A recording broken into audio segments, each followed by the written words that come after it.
finish line is in sight, lasers.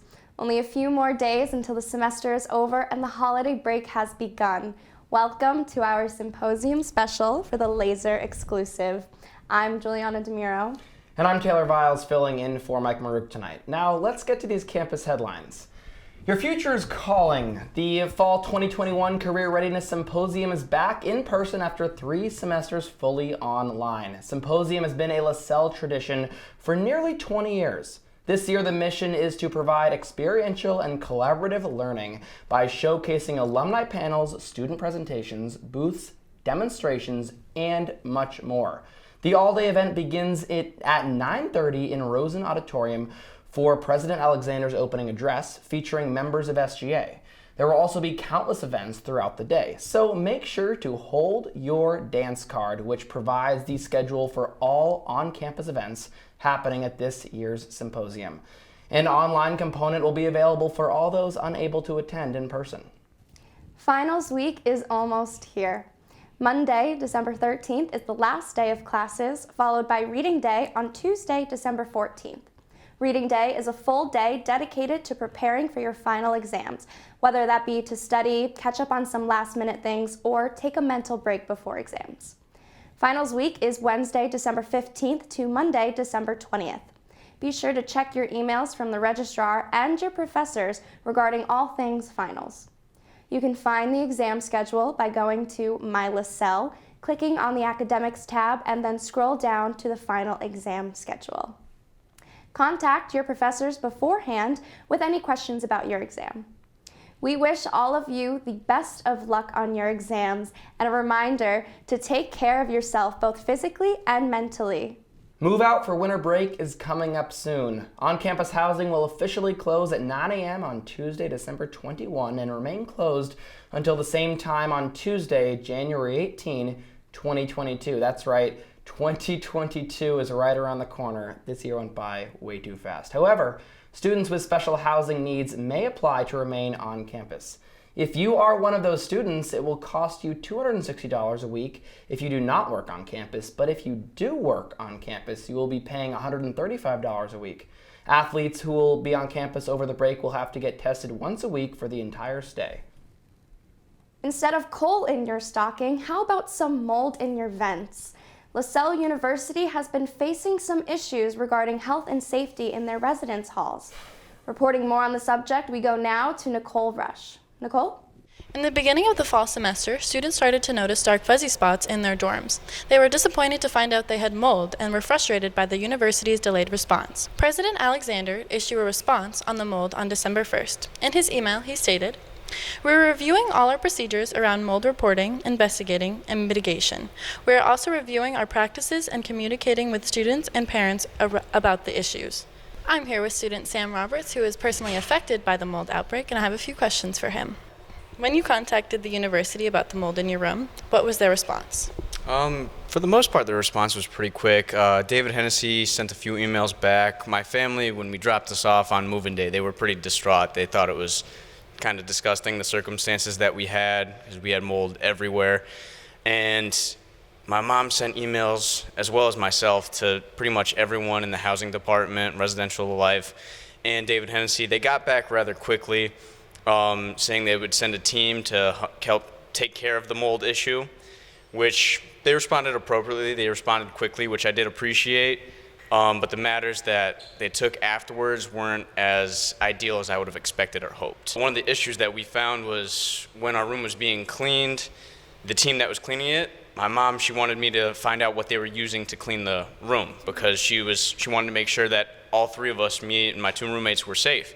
And the product they used was called RMR 86, which was just a stain remover.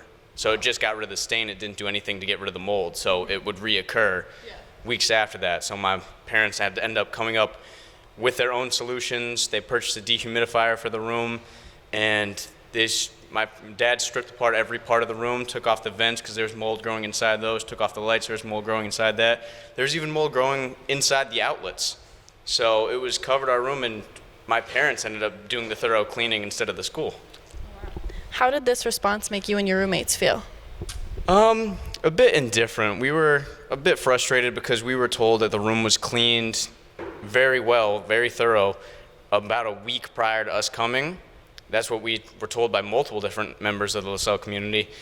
And it was a bit concerning, to say nonetheless, to see constant mold, not just appearing, but regrowing throughout our process of living there. So it certainly didn't give us the most positive outlook on the university as a whole, but I thought it was most certainly due. It was due to the actions that not only my room faced, but other dorms as well. I know Butters had issues, I know North had issues. I know it was spreading all around campus, so I thought it was important to be addressed by the president. I'm glad that he finally did address it, especially considering there have been dorms such as my own that have had it from the start, and there's been dorms that have had it as of recent, and it's not good for any of our health to be living with it. So I thought it was good that he addressed the issue, recognized how bad it was, and was doing his best to make sure the issue was resolved. I just wish it was a little bit quicker, but it is what it is. Director of Administration and Operation, Peter Hayes, says that LaSalle is continuing to investigate and follow up on all the inquiries and complaints that our campus has had about mold. The office is hopeful that students will be able to return to their original suites after an air quality test, following a deep clean of the room and a mold remediation. If you have an issue that needs to be investigated, you can submit a school dude work order request through my LaSalle website under the University Resource tab. Reporting for LCTV, I'm Nicole Rush. Thank you, Nicole. As winter starts to roll in, thus begins the season of snow. This also means that it's time for the City of Newton's overnight parking ban to begin at LaSalle. The parking ban went into effect on Wednesday, December 1st, and will go until the end of March. Know your designated parking and make sure your car is off the streets from 2 a.m. to 6 a.m. so you don't end up with a ticket. You know, it really is starting to cool off. It was snowing on our way to the studio just this evening. Are you looking for an opportunity to create and lead a service project? Academic Affairs is looking for students to join the new Talk of Ages Community Leadership Fellowship Program. This program will offer 5 to 10 LaSalle students the opportunity to be a student leader and work with a faculty mentor. The program aims to expand students' engagement with the diverse LaSalle community. Each student will receive a $500 stipend and 1 credit if they register for the course. Students who are interested in signing up for the program need to submit an application before December 10th. If you have any questions, please email Joanne Montepere. The new stadium lights on Grelier Field have been a topic of interest and controversy over the past couple of years. Even after they went up this summer, they couldn't be turned on right away this semester. Mike Marouk is on Grelier Field with that story. Thanks, Juliana.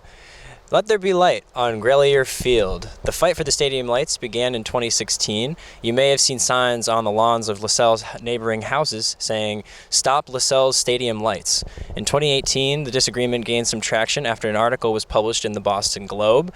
At the end of the summer in 2021, the lights were finally installed. And however, to get the lights up, LaSalle had to go through a couple of changes and get some stuff approved by the city of Newton. At the end of the summer, 2021, the lights were finally installed. However, to get the lights approved by the city of Newton, LaSalle had to undergo some terms and conditions and get some approval by the neighbors. Originally, Monday through Saturday, the lights were shut off at 9:30, with the lights also being shut off on Sundays at 7. Now, with new terms and conditions through athletics, we have to shut the lights off at 7 p.m. now, so the neighbors can sleep peacefully at night. This will continue during the summer and throughout the winter holiday breaks. All lights will be shut off on the field and they won't be turned on at night at all. Director of Athletics Christy Walter says we can get 200 more programmable hours with the lights being on. There is hope that the lights will improve the overall experience for students and student athletes. While there is yet to be any games under the lights, some sports teams and intramurals have come out and taken the opportunity to practice at night, eagerly anticipating a game that they can play under the lights at Grelier Field. Meanwhile, I'm Michael Marouk, back to you in the studio. Thank you, Mike. The winter sports season is about to take a quick break for the holidays before picking back up in January. For more on this, we go to Josh Walmer for a quick sports update. Josh? In basketball, teams can be successful even if there is an imbalance of talent. Since there are only 5 players on the floor for each team at one time, it allows one player to take over the game to help their team win. This isn't seen in any other sport to the degree that it is seen in basketball. LaSalle women's basketball team has run into this situation this season, following the departures of multiple talents such as Amanda Ortiz, Deja Allen, and Precious Montgomery, who combined to average 13.5 points per game. The team brought in an abundance of youth. But with youth comes inexperience, and experience turns into a losing record. The team is currently 2-4 so far this season, but those 2 victories came in their most recent games. Remember how I was talking about one player can take over a game? Well, that player is Carroll. She has been incredible this season. After a mediocre first game scoring only 9 points, the senior forward has only recorded under 20 points once. In their 2 wins, she scored 39 and 20 respectively, helping her team to decisive victories. The 39-point game is a new school record. Carroll has always been a good player. She's a big body to defend the paint and has tremendous vision to set up her teammates for the finish. Only this season, she's the one being set up. She has become the star of the team, and it was something that she never expected to do. Carroll told Laser Sports Update that she had a meeting with her coach earlier in the season, thinking she was going to be told to pass more. First-time head coach Kelly Sundberg told Carroll to shoot more. And it's paying off. The team has a 1-0 conference record with winter break looming, and the team getting hot at the perfect time. I'm Josh Wolmer, and that is your Laser Flash. Thanks, Josh. On Saturday, December 4th, CAB closed out Winter Week with the annual Winter Carnival. I got to take part in the festivities today, and I had a wonderful time. Now, many of our clubs set up booths at the carnival, which provides snacks or activities for the attendees. SAA had a build-your-own s'mores table, while Random Acts of Kindness had boxes of insomnia cookies. At the carnival, you can make a personalized street sign, paint ceramics, and design your own airbrush laundry bag. Students flooded DeWitt for the annual carnival to enjoy all the festivities. A big thank you to WLAS for DJing, and hopefully you were able to stop by because this event only happens once a year. Every year, our student-run club Polished produces their own magazine. Today during Symposium, their 21st issue was released. Be sure to stop by their table today between 12:30 and 1:30 to pick up a copy. For more sneak peeks and background information about Polished, check out their Instagram at Boston Polished. In more print media news, LaSalle's latest issue of the 1851 Chronicle was released last Friday. Featuring in-depth stories about LaSalle and Regis's production of Rent, sports updates, and more information on the mold outbreak on campus. Be sure to grab a copy of the latest Chronicle in the library, Arno Campus Center, the STC, and the dining hall. Now let's dive into a few campus events. The Outdoor Adventure Club and DECA will be hosting a movie night at the Rosen Auditorium. Talladega Nights, The Ballad of Ricky Bobby, will start at 6 p.m. on December 8th and run until 9:30 p.m. Snacks will be provided. Speaking of snacks, SGA will be hosting their annual midnight breakfast on December 14, starting at 10 p.m. and running until midnight. Stop by to feast on tasty breakfast foods in the middle of the night. Yummy.